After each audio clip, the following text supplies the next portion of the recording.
FAP TV entrevista a partir de agora o governador do estado, João Alberto Capiberibe. Governador, bom dia. Bom dia.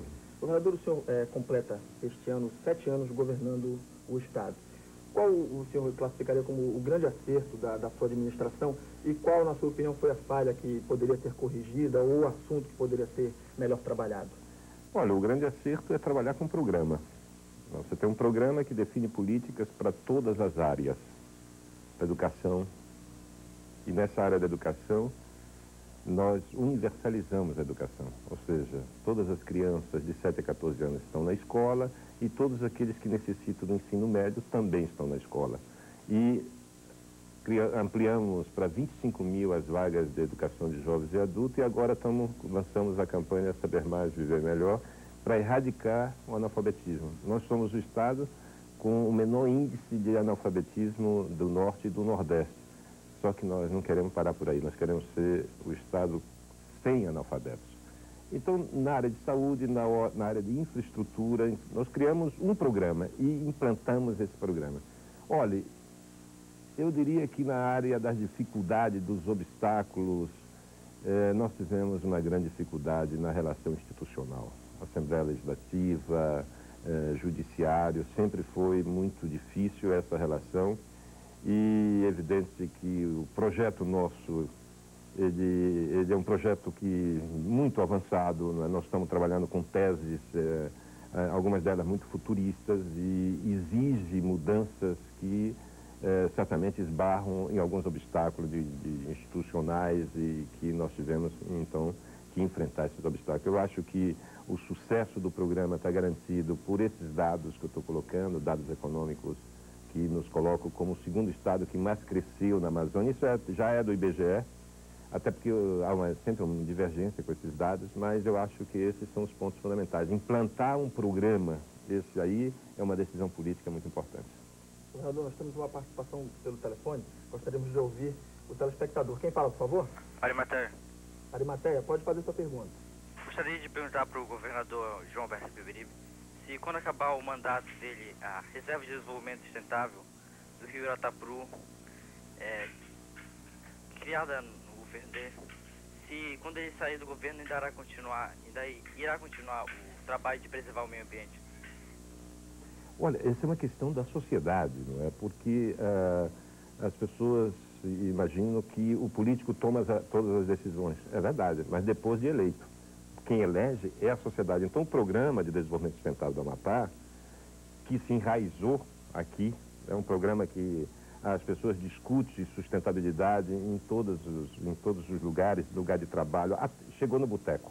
Então, quando a discussão vai para a mesa do boteco, tem um fulano contra, outro a favor, e que começa o debate, as pessoas vão clareando as suas ideias sobre esse modelo, sobre esse programa, e principalmente agora sobre os resultados, e já lança a preocupação de futuro. Quando você começa a discutir com antecipação o futuro, significa que o que vai acontecer o ano que vem na eleição, o povo vai decidir se continua o programa ou se acaba o programa. Essa que vai ser o grande debate do ano que vem, e aí eu acredito, até pela aprovação que nós temos hoje, a última pesquisa nos dá uma aprovação acima de 80% da população. O prefeito de Macapá, que é resultado já desse pensar programático que nós implantamos no Amapá, já está com 86% de aprovação, portanto há, digamos, uma grande parceria consolidada no meio popular, e eu acho que isso vai refletir fortemente no ano que vem para fazer com que esse programa continue avançando no Amapá. Governador, o senhor citou anteriormente o IBGE, as pesquisas que o IBGE tem feito, o resultado do censo do IBGE. E esse resultado apresentou crescimento econômico, crescimento populacional, inclui também dados do PIB que dizem que o Amapá cresceu nos últimos 10 anos. Quais são os dados que favorecem o governo e quais são os dados considerados negativos que precisam ser retrabalhados? Olha, todos os dados favorecem, não é? Nós não temos assim... O único dado que é incompleto do IBGE, porque o IBGE fechou esses dados sem compilar todos os avanços na frente de trabalho de água e de esgoto do ano passado. Porque estava em obras, né? Então esses dados não foram compilados. Então aí o nosso crescimento nessa área é menor um pouco. Mas na área econômica, por exemplo, o crescimento é da ordem, né, de 5,5%, 6%. Na distribuição de renda, o Amapá apresenta uma das melhores distribuições de renda do país, e isso dá para a gente entender porque nós fizemos uma grande descentralização. Antigamente, alguns grupos econômicos aqui e políticos, eles retinham a maior parte da renda, eles ficavam com a maior parte do bolo orçamentário. Quando eu entrei no governo, eu distribuí isso principalmente para os mais pobres, não é?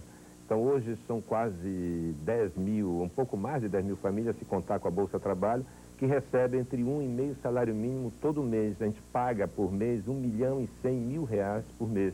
Esse dinheiro, antigamente, ia para as mãos de poucos, não é? E aí a renda se concentrava. O caixa escolar, a melhoria salarial, que todo mundo, ainda ontem mesmo eu anunciei a transformação da etapa de alimentação da Polícia Militar em compensação financeira, eles vão receber mais R$ 300 todo mês. Quer dizer, houve uma distribuição da renda, houve um crescimento da atividade econômica, não é? E, evidentemente, isso, para nós, nos assegura o futuro, porque nós temos um Estado absolutamente equilibrado. Agora, outro ponto fundamental aí que me parece interessante destacar, além, evidentemente, da melhor distribuição de renda, é a queda do analfabetismo. Nós somos o Estado com um melhor desempenho do Norte e do Nordeste e caminhamos para analfabetismo zero. Temos outra participação pelo telefone. Quem fala, por favor? Fernando. Pois não, Fernando. Eu gostaria de perguntar o seguinte, a respeito do desemprego na cidade de Macapá. A gente vê que é muito alto. Eu gostaria de saber o que, é que o governador acha de ter um secretário de administração, um secretário de segurança e um chefe de gabinete ocupando os 3 cargos. Sendo que na população a gente vê um desemprego muito alto e não é feito nada durante o tempo todinho. Essa é a sua avaliação, a minha é o contrário. O nosso problema aqui, se nós tivéssemos um crescimento vegetativo normal, com uma média nacional de 2%, 1,7%, que é o crescimento da população, nós teríamos uma carência de mão de obra muito grande. Ocorre que nós empregamos os nossos, não é? E na medida que nós empregamos os nossos, nós atraímos milhares de pessoas todos os anos que migram para o Amapá. A verdade é que nós não teríamos nenhum problema, nós teríamos ao contrário. Com o crescimento econômico que nós temos para atender a população e o crescimento vegetativo dessa população, não haveria nem desemprego e muito menos violência, não é? Esse é outro aspecto provocado pela migração tão rápida, não é? E outros aspectos também que não vamos entrar aqui em detalhe, mas a questão atribuir a uma função onde um secretário ocupa 2 vagas de desemprego, isso é absurdo. O que há, na verdade, é uma grande atividade econômica, as pessoas têm muita atividade não assinada com a carteira, todo informal. Tipo de atividade informal, bico, que melhora a renda. E nós temos uma agência de fomento que empresta dinheiro, não é? Nós temos um processo de descentralização que coloca e ativa a economia. Nós só na agência de fomento, esse ano, já geramos mais de 4 mil empregos, porque tendo capital, a pessoa consegue uma atividade, tem várias pequenas empresas bancadas com financiamento. E temos o financiamento do FRAP, temos o financiamento do Fundima, temos um conjunto de medidas geradoras de emprego. Agora, evidentemente, que é como se eu estivesse numa mesa aqui sentado, na hora do almoço, 5 pessoas para comer, aí na hora que você senta para almoçar, chegam mais 3. Aí você vai ter que dividir aquela comida de 5 para 8. É isso que acontece conosco. Quer dizer, mesmo que a economia cresça, não é? Mas quanto mais ela cresce, quanto mais a gente melhora a saúde, melhora a educação, melhora a assistência, mais atrai gente. Então, o problema, a falha não é nossa, a falha é do Pará, que não garante a manutenção das suas comunidades na sua origem, a falha é do Maranhão, que exporta as pessoas. É o governo maranhense que não está dando assistência, é o governo paraense, é o governo do Piauí, então as pessoas se veem na obrigação de buscar melhores lugares e correm para o Amapá, que aqui é uma terra boa de viver, né? Senão não vinham para cá. Governador, o senhor falou sobre divisão do bolo orçamentário ainda há pouco, e os deputados ainda não votaram o orçamento do ano que vem. O senhor conhece a razão desse atraso? Teriam aí discussões que necessitariam ser feitas em conjunto com o Executivo para discutir prioridades, discutir valores? Não, eu desconheço. A minha expectativa é que seja votado o orçamento. Eu acho que essa é a função do Legislativo. Então, O que tinha que ser discutido já foi discutido e só falta mesmo os deputados, então, tomar essa decisão. Outra participação pelo telefone, quem fala, por favor? Pois não, quem fala? Alô? Pois não, você está no ar, quem fala? É o Wellington. Wellington, pode falar.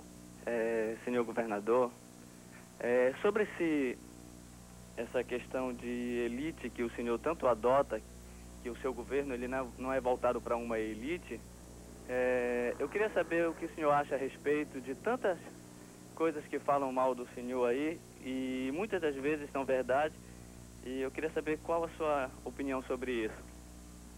Olha, os que falam mal de mim certamente é a minoria, viu? E é exatamente essa minoria que perdeu os benefícios de manipulação do orçamento público. Se eu fosse um governo para agradar as elites econômicas e políticas como era no passado, tenho certeza que ninguém falaria mal de mim, até porque não abriria-se espaço nos meios de comunicação para tanta agressão em relação ao meu governo, em relação a mim mesmo. Então, veja, as pessoas que eu beneficio com as minhas ações é o conjunto da sociedade. Não é? E eu trato todos por iguais. Todos têm os mesmos direitos.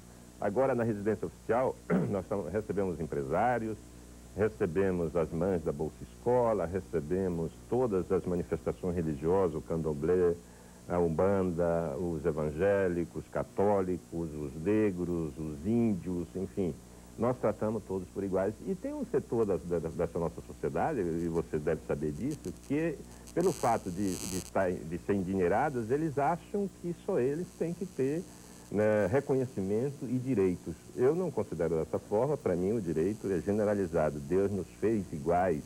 E aqui nessa terra eu, pelo menos, tento tratar todos por iguais. Agora tem uns que, olha só quem fala mal de mim. É só observar, né? Quem fala mal de mim, evidentemente, estava antigamente se beneficiando de só 1 milhão e 100 milhões que você divide, 1 milhão e 100 mil reais que você divide com 10 mil famílias, esse dinheiro ia para a mão de meia dúzia. Então, essa meia dúzia fala mal de mim 24 horas por dia e com razão. Agora, as 10 mil pessoas que recebem não têm voz nem para agradecer ao governo. Governador, a polêmica tomou conta aí do comentado projeto de lei do Executivo que garantiria a segurança aos ex-governadores. Qual é o argumento que o senhor utilizaria para defender esse projeto? Olha, o argumento é que eu quero chegar vivo, né? Quero continuar vivendo, não é? Eu já sofri atentados, não é? E depois, durante esses 7 anos de trabalho, houve uma tentativa sistemática de me eliminar politicamente, não é? Em 98, cassaram meu registro de candidatura, depois votaram o meu impeachment, não é?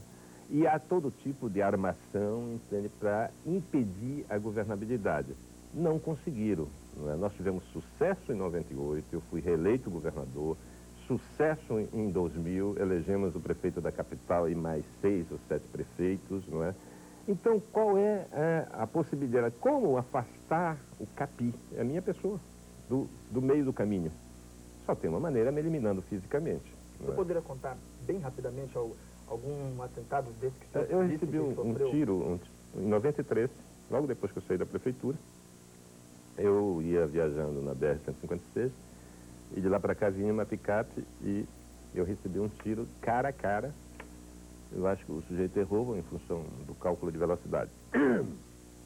E outra vez em casa, dispararam vários tiros na minha casa.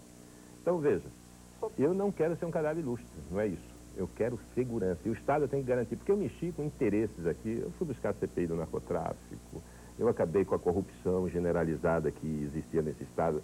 A corrupção vai existir como existe no setor privado, entende? A pequena corrupção, o caixa escolar que às vezes age de forma errada, o DAA que faz uma compra errada. Mas o que eu quero dizer é o seguinte, que acabou a corrupção generalizada. Então essas pessoas têm ódio, não é? O senhor estaria garantindo a sua segurança, mas de qualquer forma esse projeto não desagradaria a população? De jeito nenhum, porque nós garantimos também a segurança da população. Nós temos casas aqui que dá retaguarda para as mulheres que são maltratadas. Então nós mantemos essas mulheres, protegemos. Nós temos para criança, nós temos para idoso. Por que eu só quero que seja claro e publicamente, porque se eu fosse um sujeito que tivesse enriquecido no mandato de governador, não é como as pessoas pensam aí, eu não tenho dinheiro, senão não ia. Eu garantiria com dinheiro não é, a minha segurança pessoal. É porque eu não disponho de recurso para o ano que vem me garantir vivo, não é? Eu não tenho, então... projetos semelhantes em outros estados? No Brasil todo, todos os governadores, o presidente da República, todos têm esse mesmo direito. Isso é constitucional, não tem erro. Governador, de quem é a maior responsabilidade sobre a liberação dos menores do Centro de Internação Provisória? Da Justiça ou do governo, já que o argumento da Justiça é que os menores teriam de ser liberados porque o centro não teria condições de abrigá-los? Não, veja, isso aí é uma farsa. Isso aí é uma armação política. O juiz mandou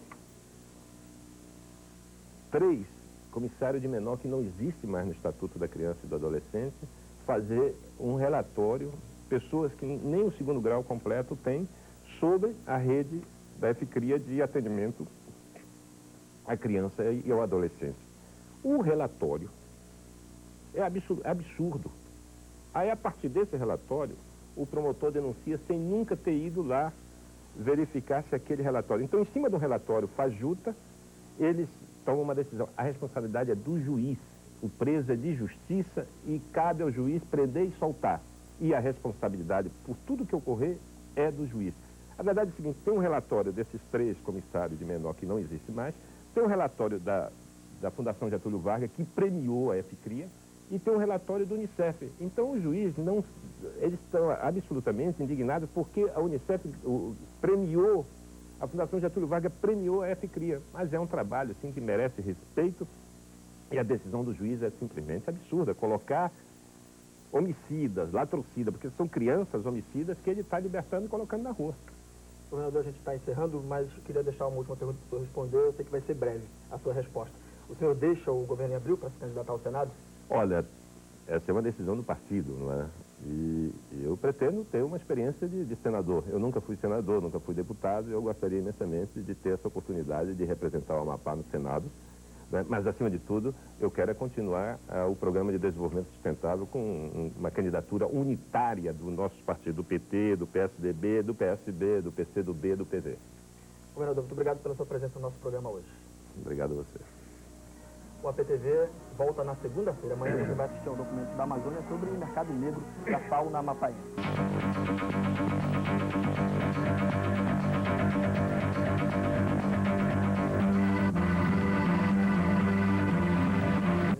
Eu estou recebendo aqui em nossos estúdios o governador João Alberto Capiberibe. Vamos conversar com ele sobre vários assuntos. Que não falta assunto para conversar com o governador aqui. Poucas vezes vem aqui ao programa. Mas, governador, o IBGE divulgou aí dados que a gente vai analisar aqui.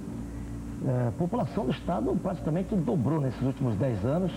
Eu vejo aqui, por exemplo, que as mulheres que sustentam as famílias, o número passou de 18 mil para 28 mil mulheres que sustentam famílias. O Amapá é o 3º estado, só perde para o Distrito Federal e para o Rio de Janeiro. E mostra uma série de dados, entre outros também a questão da economia. O Amapá apareceu aqui como 2º colocado, perdendo apenas para o Amazonas o crescimento econômico desses 10 anos. Como é que você analisa esses números que foram divulgados pelo IBGE? Olha, a economia do Estado, para quem não é economista, vamos falar porque são tão poucos os economistas, mas eles ocupam um espaço tão grande. E quando começa a analisar número, Olímpio, aí a gente... As pessoas não entendem, né? Falar em economia...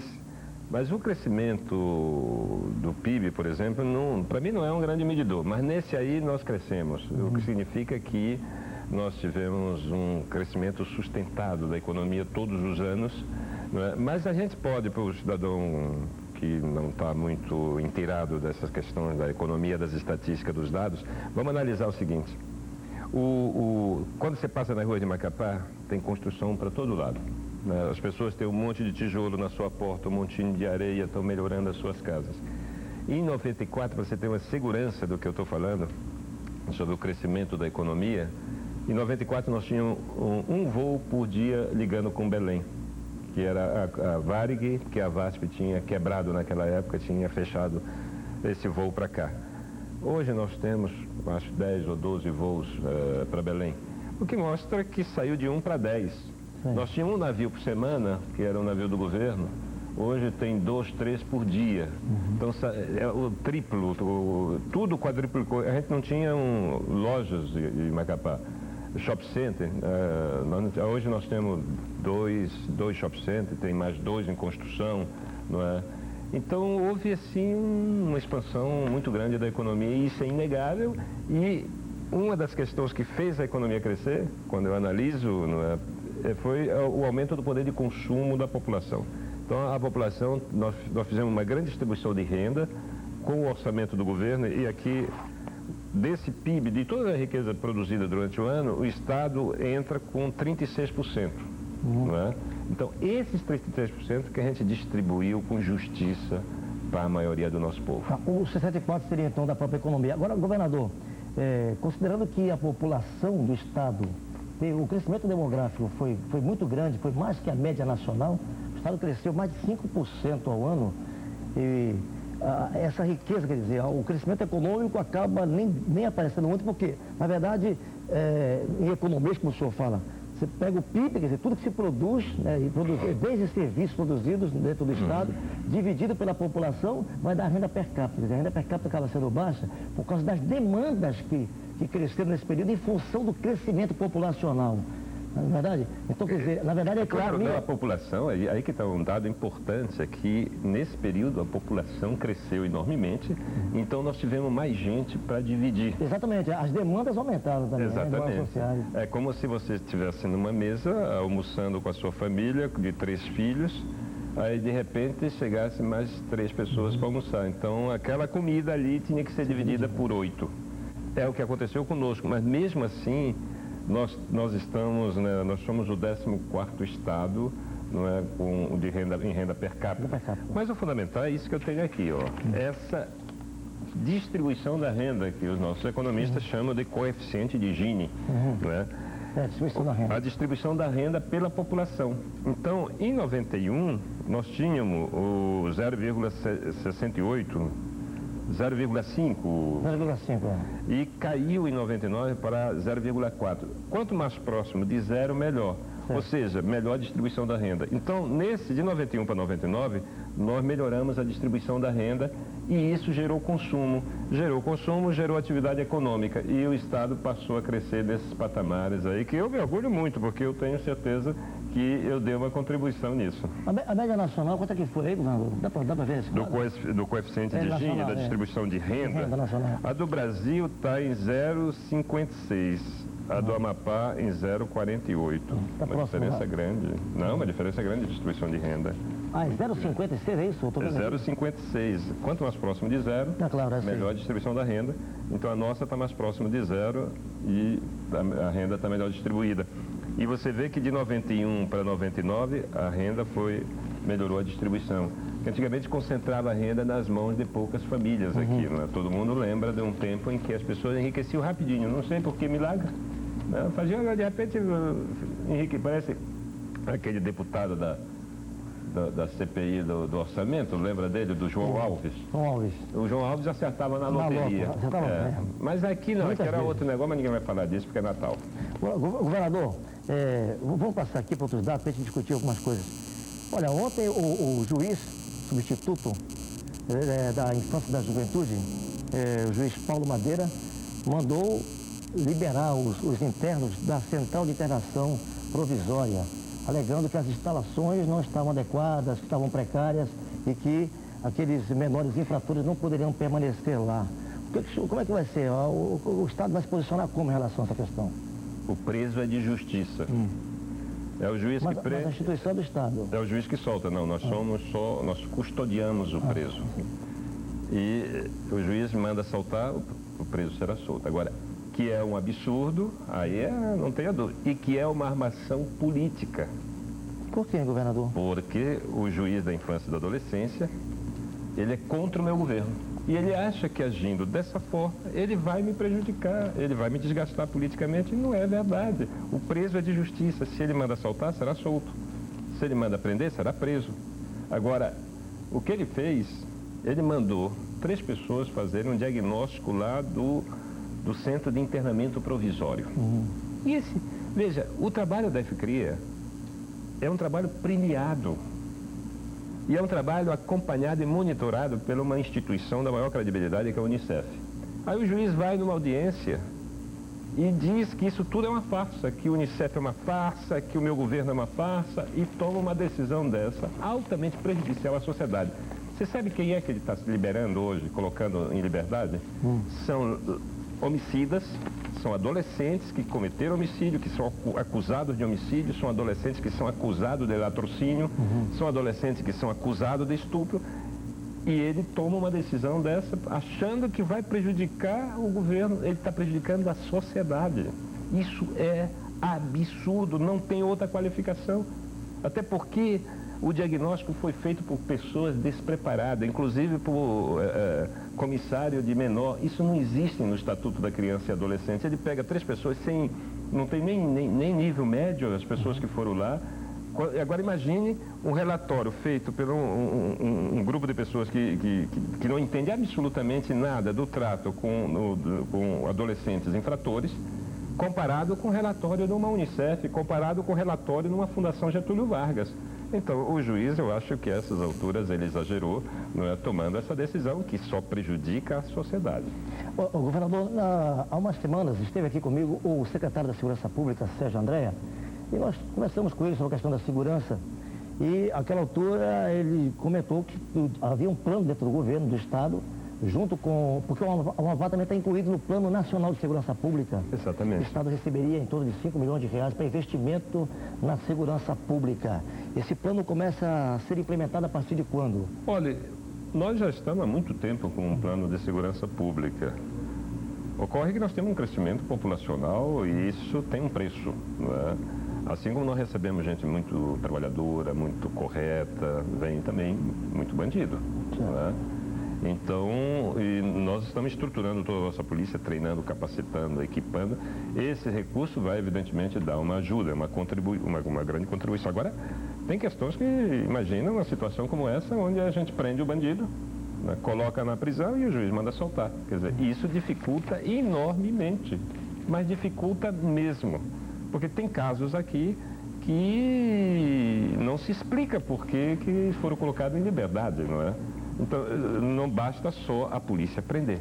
A polícia é um braço da segurança pública. Agora é preciso um conjunto de ações, como nós estamos fazendo a Justiça, o Ministério Público, é o conjunto. Se um funciona, o outro não, ou se um faz de uma maneira, o outro faz de outra, conclusão. Não tem como combater com a eficiência que nós precisamos combater a violência urbana. Nós estamos dotando os bairros de infraestrutura, de belas escolas, de praça de esporte, não é, de água tratada, de energia elétrica, de asfalto. Para quê?